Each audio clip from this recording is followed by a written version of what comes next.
ईश्वर का दर्शन अंत तक देखें। जिंदगी के ऐसे सवाल जिसका जवाब ढूंढते ढूंढते इंसान बूढ़ा हो जाता है, जवाब नहीं मिलता है।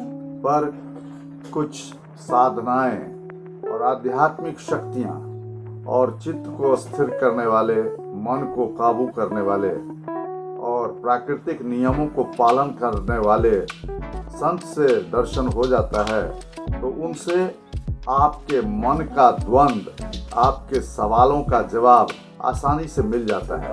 अरविंद साहब, आपका बहुत बहुत स्वागत है। नमस्कार। थोड़ा आप अपना परिचय दीजिए। मैं आचार्य अरविंद मूलतः बद्रीनाथ का रहने वाला हूँ। वहीं पे मेरी तपस्थली है और वहीं पे हमारा आश्रम है। ज्योतिष, वास्तु एवं वैदिक कर्मकांड, पराविद्या पे हमारा शोध चलता रहता है। अरविंद जी, एक सवाल जो जहन में हमेशा उठता है, क्या इन चीज़ों को करने से, मंत्र पढ़ने से, तपस्या करने से, सुबह उठने से, या जो प्राकृतिक नियम हैं जो वर्षों से चली आ रही है सनातन धर्म में, उसको करने से जीवन में सिद्धियां मिलती हैं? उस सिद्धियों के बाद किस तरह का फल इंसान को मिलता है? जरूर। पहले हम देवी की स्तुति करेंगे, क्योंकि सिद्धि, रिद्धि और सिद्धि देने वाली मूलतः माँ भगवती है। दुर्गे स्मृता हरितिभि तिमसी सजंतो स्वस्ते स्मृता मतिमतिम शुभम ददासी दारिद्र दुख भय हारणिका त्वदन्या सर्वो प्रकार करणा रसदार्थ आर्ध चित्ता। हे देवी, आप हमेशा हमारे लिए आर्ध चित्त बनी रहें। ये आपने प्रश्न कहा मेरे से कि क्या हम प्रातःकाल उठना एवं नियम से रहें तो क्या हमें सिद्धियां प्राप्त होती हैं? जी हाँ, होती हैं। इसके बारे में मैं थोड़ा आपको विश्लेषण से बताऊं। मूलतः यह शरीर पंचभूत का बना हुआ है, जिसमें पृथ्वी तत्व, जल तत्व, अग्नि तत्व, वायु तत्व और आकाश तत्व हमारी पूर्ण शरीर में हैं। और इसके बाद इनकी तन मात्राएँ, पृथ्वी की गंध तन मात्रा, अग्नि की रूप तन मात्रा, जल की, वायु की, अलग अलग तन मात्राएँ जो हैं, ये तन मात्राएँ हमें विशिष्ट सिद्धियों को प्राप्त करती हैं। जब हम अपने पंचभूत को, जो हमारा शरीर है, इसको जब हम पूर्ण तपस्या से और इसका शुद्ध आचरण करके इसमें तीनों गुण, सतोगुण, रजोगुण और तमोगुण की एक विशिष्ट साम्य अवस्था, जिस भी देवता की हम पूजा कर रहे हों, जिस भी देवता की हम उपासना कर रहे हों, वह देवता एक विशिष्ट गुण वाला होता है। तो जब हम साम्य अवस्था से और उस विशिष्ट गुण की उपासना करने लग जाते हैं, तो वह गुण हमारे अंदर प्रवेश होने लग जाता है। और इस ब्रह्मांड में हर गुण का एक, हर देवता का एक विशिष्ट स्थान है। जैसे कि मैंने कहा कि अग्नि का रूप है और वायु का स्पर्श है, आकाश का शब्द है। तो इस तरीके से जैसे अलग अलग तन मात्राएं हैं इन तत्वों की, ऐसे ही देवताओं की अपनी विशिष्ट स्थितियां हैं और विशिष्ट एनर्जियां हैं। जब हम इन तीनों गुणों को साम्य अवस्था में ले आते हैं, सुबह प्रातःकाल उठ के अपने मन को शांत करके, अपनी दृष्टि को, वेद मंत्रों में कहा भी गया है कि भद्रं कर्णे विहि शृणुयामि देवा भद्रं पश्येमा क्षवीर्य जत्रा स्थिरे रंगे तुष्टुवा गुंसस्तनो बृभ्यसे महि देवहितम यदायु। यह सिद्ध होने का मंत्र है कि हमारी वाणी अच्छा देखें, हमारे कान अच्छा सुने और हमारा मन अच्छा चिंतन करें। तो इससे हम एक मनसा वाचा कर्मणा, हम मानसिक तरीके से अच्छे विचारों को ग्रहण करने लग जाएं, अपने कर्मों से अच्छे कर्म करें और अपनी वाणी से अच्छा बोलें।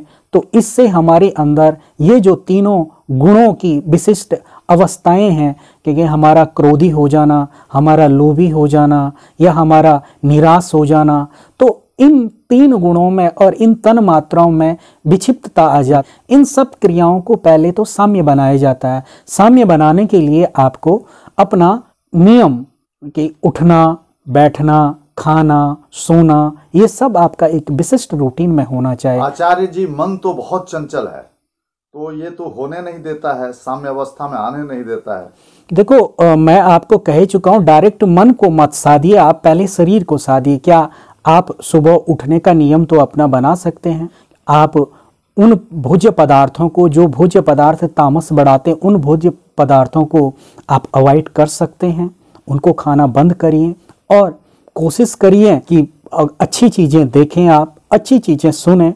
तो पहले तो ये आपको पहला आचरण अपनाना पड़ेगा। जब आप प्रथम आचरण अपनाएंगे तो फिर आपका दूसरा आचरण आपका खुद प्रारंभ हो जाएगा। जब शरीर को आप साधेंगे तो फिर दूसरे को, उसमें पहले ये अन्नमयी देह है, फिर मनमयी देह है, फिर प्राणमयी है, फिर ज्ञानमयी है, फिर आनंदमयी है और फिर विज्ञानमयी है।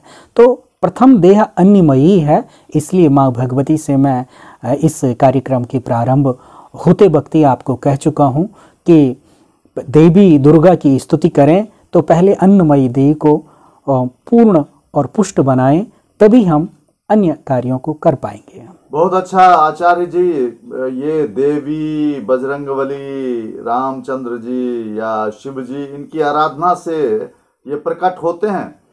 बिल्कुल पूर्ण प्रकट होते हैं और इसमें कोई भी संशय नहीं है। जिस प्रकार से कि हम साकार प्रकट होते हैं, सशरीर, बिल्कुल साकार प्रकट होते हैं। जब भगवान श्री कृष्ण जन्म ले सकते हैं पंचभूत में, भगवान रामचंद्र जी जन्म ले सकते हैं कौशल्या जी के गर्भ से, तो इसमें कोई भी दो राय नहीं है कि परमात्मा नहीं हो सकता, क्योंकि वह परमात्मा पूर्ण है। उसके लिए वेदांत में कहा गया है कर्तुम अकर्तुम अन्यथा कर्तुम।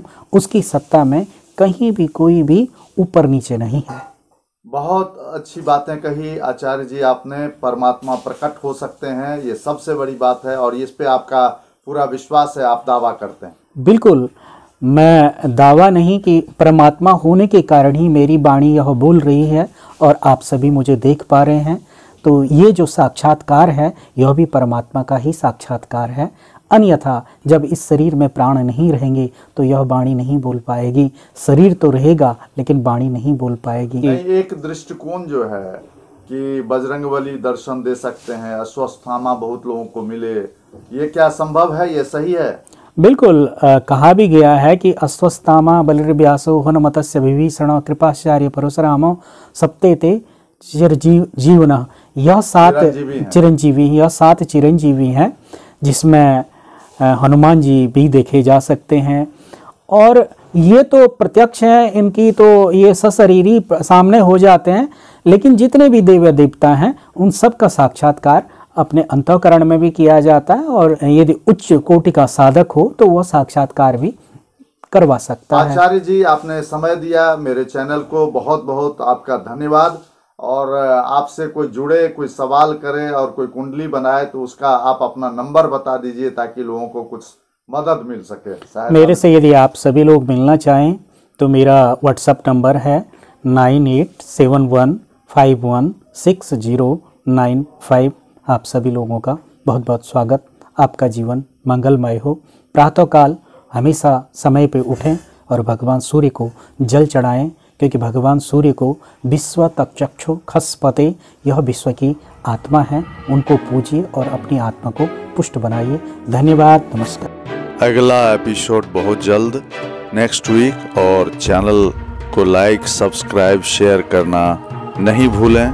अगर कार्यक्रम आप लोगों को अच्छा लगा हो और लाभप्रद हो तो इसको ज़रूर शेयर करिए। धन्यवाद, नमस्कार।